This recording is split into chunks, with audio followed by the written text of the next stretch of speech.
The train was supposed to reach the station before sunrise. That was the promise printed on every ticket and whispered through every dusty rail town along the desert line. But somewhere between the empty miles and the endless dark, something began to change. A passenger vanished. Then another. No screams, no struggle. Just an empty seat and a hat left behind. By the time anyone noticed, the train was already too far into the desert to stop.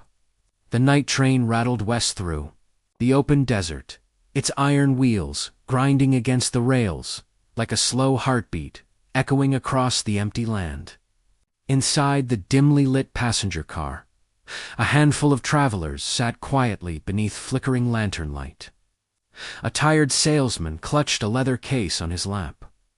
A young couple whispered softly near the window. An old rancher slept with his hat tilted over his face. No one spoke much. The desert had a way of swallowing conversation. At the far end of the carriage sat a man who didn't belong to the silence.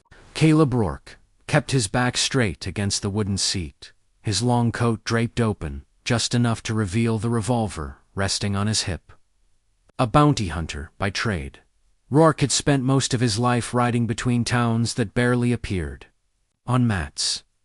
He hunted men who thought distance could erase their crimes. Most of the time, he was right. Across from him sat the reason for this journey. Elias Vance. Hands bound in iron cuffs, Vance leaned calmly against the seat, as if he were just another passenger riding through the night. His dark eyes studied the carriage with quiet patience. There was something unsettling about how relaxed he looked for a man on his way to the gallows. The job had been simple.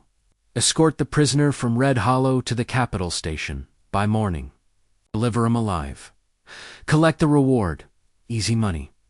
At least, that's what the sheriff had said. The train rolled deeper into the desert, the windows reflecting nothing but darkness beyond the glass. Occasionally, a lantern outside flashed by like a dying star before disappearing into the black. For the first few hours, nothing happened. Passengers shifted in their seats. The conductor passed through once to check tickets. The train hummed steadily across the tracks. Everything felt ordinary. Until Caleb Rourke noticed the empty seat across the aisle. The old rancher who had been sleeping there was gone. His hat remained exactly where it had been, resting quietly on the seat, and no one remembered seeing him leave. Caleb Rourke had spent half his life chasing men across land that most people were too afraid to cross.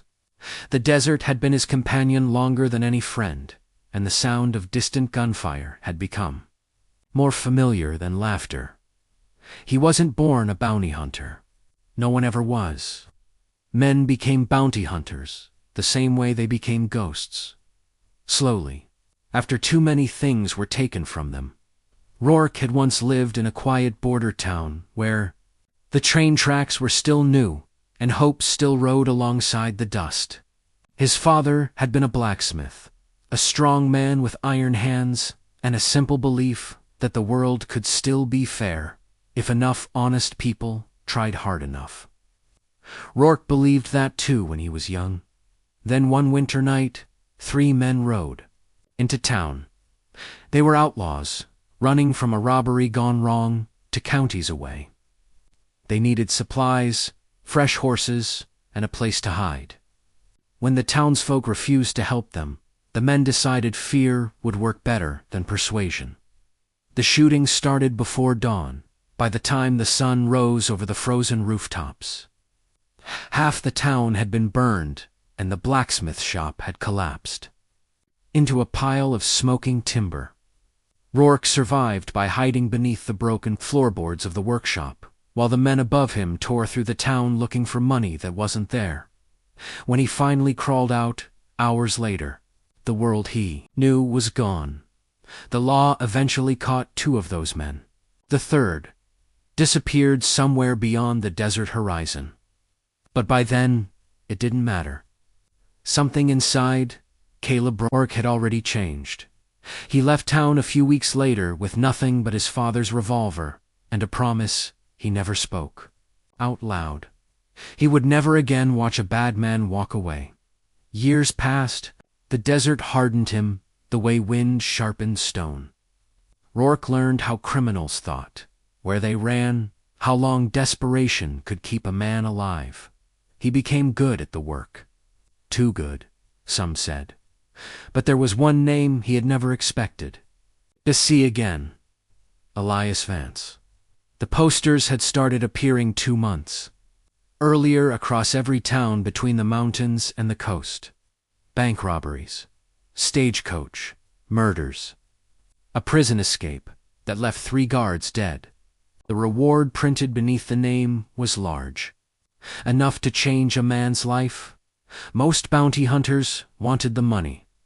Rourke wanted the man, because 20 years earlier, when 3 outlaws burned a small border town to the ground, only one of them had escaped. And now that man sat calmly across from him on a night train, cutting through the empty desert. Elias Vance hadn't recognized Rourke when he was captured outside Red Hollow. At least, he hadn't said so. The outlaw had simply surrendered his weapons and smiled like a man who already understood how the story would end. That smile had not changed once during the entire journey. Even now, as the train groaned through the endless darkness, Vance's eyes occasionally drifted toward Rourke with quiet curiosity. Like he was watching a clock slowly tick toward midnight. Rourke tried to ignore it. But the longer the train moved through the empty desert, the more the silence inside the carriage began to feel wrong. And then another passenger disappeared. Caleb Rourke noticed the second empty seat nearly 20 minutes after the first. At first he thought the rancher must have wandered into another carriage during the night, maybe looking for the dining car or a place to stretch his legs. Trains had a way of making time drift strangely, especially when the windows showed nothing but darkness and sand. But when Rourke glanced up again, another passenger was gone. The tired salesman who had been gripping his leather case was no longer sitting across the aisle. His seat was empty now, the lantern light swaying gently above it with the rhythm of the train. And just like the rancher before him, his hat remained, resting quietly on the cushion. Rourke's eyes moved slowly across the carriage. The young couple near the window had fallen silent. The woman stared toward the empty seats, her fingers wrapped tightly around her husband's arm. The conductor stood near the end of the aisle, frowning as he counted heads again. Something wasn't right. Maybe they stepped off at the last stop, the husband muttered, though his voice carried no real belief. The conductor shook his head slowly. We haven't stopped in over an hour. The train groaned forward through the desert, as if it hadn't heard the conversation at all. Rourke leaned back slightly, his gaze shifting toward Elias Vance. The outlaw hadn't moved. He sat exactly where he had been all night, hands bound, posture relaxed. But now there was something faint in his expression, something almost like amusement. You notice it too? Vance said quietly. Rourke's jaw tightened. Notice what? The way people disappear? The words settled in the air between them like dust. Rourke leaned forward, his voice low. You trying to be funny? Vance shook his head slowly. No, just observant. The lantern above them flickered again, casting brief shadows along the walls of the carriage. Rourke stood and walked down the narrow aisle, boots thudding softly against the wooden floor. He checked the rear door first, locked, then the front door leading to the next carriage. No sign that anyone had left the train at all. When he returned to his seat, the silence inside the carriage had grown heavier. Even the steady clatter of the wheels sounded different now, sharper somehow. The young couple whispered nervously to each other. The conductor moved through the aisle again, counting passengers for the 3rd time. 9 people remained. But Rourke could swear there had been at least 12 when the train left Red Hollow. He sat down across from Elias Vance again. The outlaw watched him carefully. "You ever hear about this line?" Vance asked quietly. Rourke didn't answer. "They say the desert out here is strange at night," Vance continued. "Men get lost. People wander off tracks that have been here for 50 years. Rourke leaned closer. "People don't vanish from locked train cars." Vance smiled faintly. "No," he said. "They usually don't." Just then, the young woman near the window let out a sharp breath. Her husband turned toward her seat and froze. The space beside him was empty. Her hat lay gently on the cushion where she had been sitting only seconds before. No one had seen her leave. The moment the woman disappeared, the fragile calm inside the carriage shattered. Her husband shot to his feet so quickly, the train seat slammed backward against the wall. His eyes searched the floor, the aisle, the ceiling, as if the answer might be hiding in plain sight. "Lena?" he called, his voice cracking. "Lena?" The only response was the steady grinding of the train wheels beneath them. The conductor rushed after him, lanterns swinging wildly as they searched the adjoining compartment. Empty. The narrow hallway beyond it was empty too. No footsteps, no open windows, no sign of a struggle. Just the endless sound of the train racing through the desert night. No one. Rourke watched the man slowly sink back into his seat, staring at the hat his wife had left behind, as if it were some cruel joke. Now, there were 8 people left in the carriage. Rourke's instincts told him something was deeply wrong, but none of it made sense. He had checked every exit himself. The doors were locked from the inside. The windows were too small for a grown person to climb through. Yet 3 of them already had. His eyes drifted back toward Elias Vance. The outlaw's calm had not changed. In fact, if anything, he seemed more relaxed than before. "You look troubled, Bounty." "Hunter," Vance said softly. Rourke leaned forward, his voice low and dangerous. "If this is some kind of trick," Vance chuckled quietly. "You think I'm doing this with my hands chained to a seat?" Rourke didn't answer. Instead, he studied the man's face carefully. But even he couldn't make people disappear without a trace. Unless a sudden thought. The old schoolteacher near the window, the nervous banker clutching his coat, the grieving husband staring at the empty hat beside him, the conductor standing rigid near the door. And then Rourke stopped. His eyes moved back across the seats. Something didn't add up. He counted again. 6 passengers. The conductor. The prisoner. Rourke's stomach tightened. There had been 8 people left only minutes ago. Now there were 7. Then, resting quietly in the middle of it, was another hat. The discovery of the 4th empty seat broke whatever fragile order remained inside the carriage. The schoolteacher stood abruptly, knocking his bag to the floor as he stared at the hat resting in the abandoned seat. His breathing grew shallow, quick, like a man trying to outrun a nightmare he could not wake from. "This isn't possible," he whispered.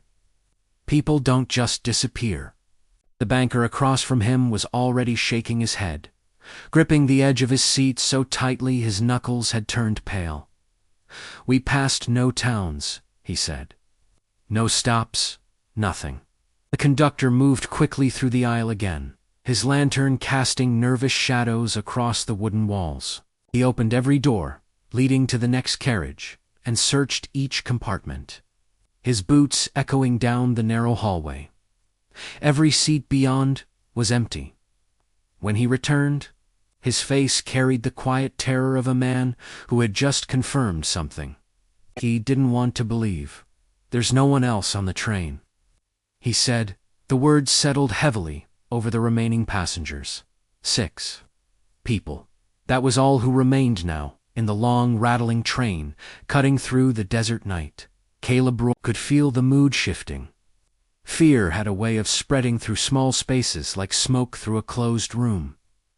One spark, and it would turn everyone against each other. He had seen it before. Desperate men started, making desperate accusations. The banker was the first to say it. His eyes moved slowly toward the end of the carriage where Elias Vance sat quietly. In his seat. It's him. The words came out sharp. That man is a murderer. Everyone knows it. Maybe this is some trick of his. The school teacher looked uncertain, but fear was already working its way through his thoughts. He was the only prisoner on the train, he muttered. Maybe he has someone helping him. Rourke stepped forward immediately. That's enough. The authority in his voice cut through the carriage like a knife. He hasn't moved from that seat since we left Red Hollow. The banker swallowed, but did not look convinced. Then how do you explain this? He demanded, pointing at the empty seats. Rourke didn't answer right away, because the truth was, he couldn't.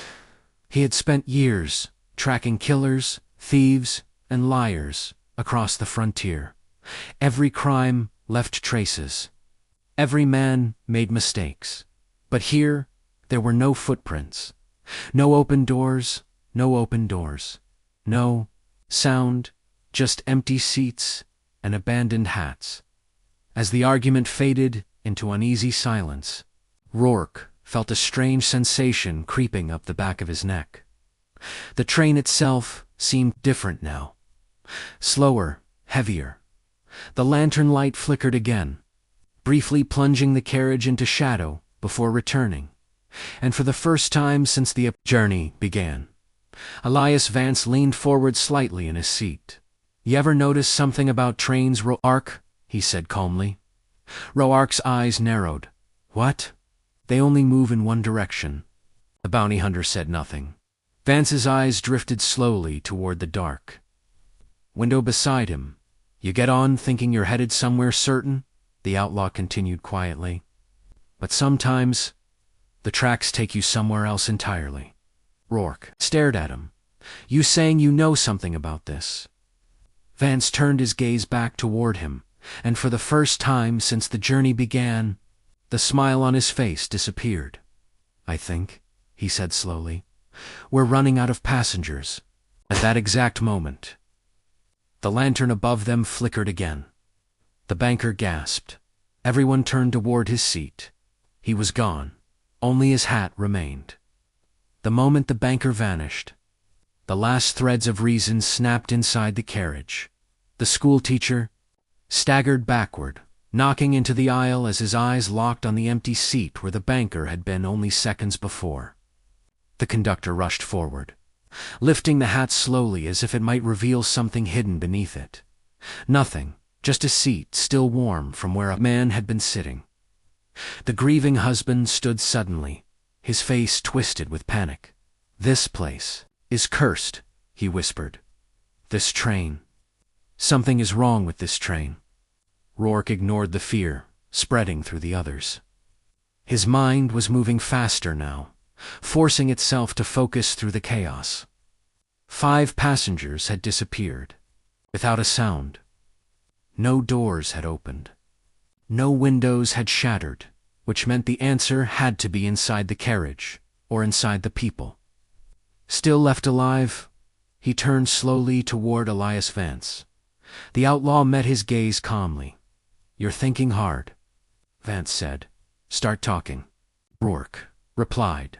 For a moment, the only sound between them was the steady clatter of iron wheels against the rails. Then Vance leaned forward slightly. 20 years ago, he began quietly. 3 men burned a town to the ground. Rourke's jaw tightened. You don't get to tell that story. Oh, but I do, Vance said softly. Because I was there. The remaining passengers listened in stunned silence. That town thought the law would protect them, Vance continued, but the law was days away. By the time anyone arrived, the place was already ash. Rourke's hand rested near the grip of his revolver. You're confessing. No, Vance said. I'm reminding you. Rourke frowned. Reminding me of what? Vance's eyes slowly scanned the empty seats, the abandoned hats, the frightened faces of the few people still left. Of how memory works, he said. The train rattled forward through the endless darkness. Outside Rourke's mind, moved quickly through the night's events, replaying every moment since the journey began. The rancher disappearing. The salesman, a woman beside her husband. Something about it felt wrong. Not impossible, wrong. Then a realization began, creeping slowly into his thoughts. He turned sharply toward the conductor. How many tickets were sold for this train? Rourke demanded. The conductor blinked in confusion. 10 passengers? He said. Rourke felt his stomach drop. 10. But when the train left Red Hollow, Rourke clearly remembered counting 11. He turned back toward Elias Vance. You, he said quietly. Vance tilted his head. What about me? You weren't listed as a passenger. No, Vance replied calmly. I wasn't. The lantern flickered again, throwing brief shadows across the walls, and suddenly the pattern became horrifyingly clear in Rourke's mind.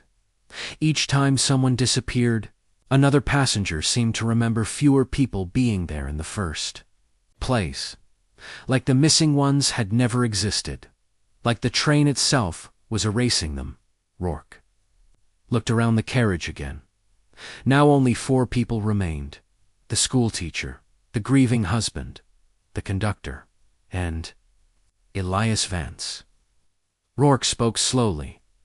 Tell me the truth. Vance held his gaze. What truth is that?